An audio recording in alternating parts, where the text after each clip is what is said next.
When I was at the University of Florida going into my junior year, we were getting ready to play a rival, and I was in the training room. I looked over and I saw some of my teammates putting eye blacks under their eyes, and so I started to think, they're like putting their mom's name, different things like that. And so I started to think, I wonder if I could put an eye black and put God bless, and I was like, I don't know. And then I thought of Philippians 4:13.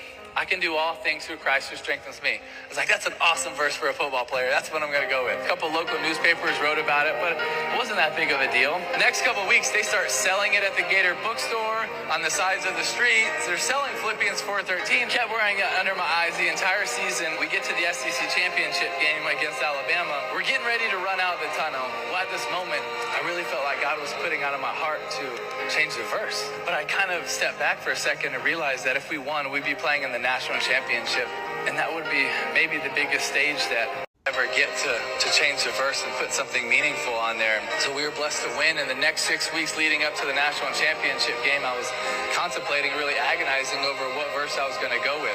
God kept bringing to my heart and my head John 3:16, because as a Christian, that's the essence of our Christianity. It's the essence of our hope.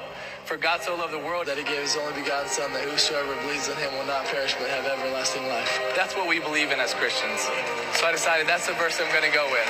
We were blessed to win the national championship, and 2 days after that game, I was sitting in Ballyhoo restaurant eating grouper with my mom, my dad, one of my aunts, and Coach Meyer. And Coach Meyer gets a call from our PR guy in Florida, and he's like,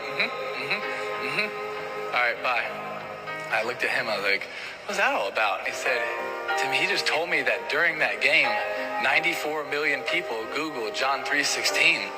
Like, really, how big the God that we serve really is. So many times we put him in a box. The God that loves us, the God that created us, the God that has a plan for us, the God that wrote a poem about your life. He is a big God that wants to do amazing things. And when we just turn around and say, hey, here, God, might not feel like a lot. Guess what? He can perform miracles. He can do amazing things. And I really believe the God that we serve wants to do amazing things in us and through us. Well, exactly 3 years later, January 8th, 2012, exactly 3 years later to the day, we just happened to be playing the Pittsburgh Steelers in the first round of the playoffs. And we were blessed to win this crazy game in overtime. And when we were done celebrating, I changed really quick, and I was going down the hall to do my press conference, and Patrick, our PR guy, steps in front of me. He says, Timmy, did you realize what happened? And I was like, yeah, we just beat the Steelers. We're going to play the Patriots. He was like, Timmy, did you realize what happened? I could tell he was being serious. So I was like, what's up, man?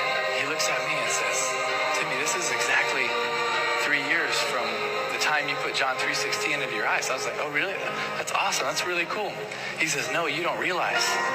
During the game, you threw for 316 yards. Your yards per rush were 3.16. Your yards per completion were 31.6. The time of possession was 31.06.